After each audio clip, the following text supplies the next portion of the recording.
बिस्मिल्लाहिर्रहमानिर्रहीम, अस्सलाम वालेकुम एंड गुड इवनिंग फ्रेंड्स। क्या हाल है आपके? ठीक ठाक हैं? अच्छा दोस्तों, आज हम इंग्लिश के चंद मज़ीद जुमले सीखेंगे। ठीक है, सेंटेंसेस जो हमारी रोज़मर्रा की रूटीन में डेली इस्तेमाल होने वाले हैं। ठीक है, और आज का पहला जुमला है कि शायद बारिश होने वाली है। ठीक है, और इसको इंग्लिश में कहेंगे may be it will rain. May be it will rain. और अगला जुमला है आसमान साफ है।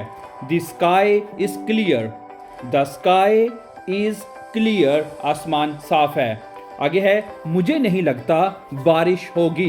I don't think, मुझे नहीं लगता it will rain, बारिश होगी। I don't think it will rain.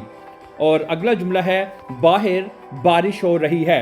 इसको कहेंगे It's raining outside, या आप इसको कह सकते हैं It is raining outside, बाहर बारिश हो रही है। आगे है वो मुझसे बात करना चाहता था।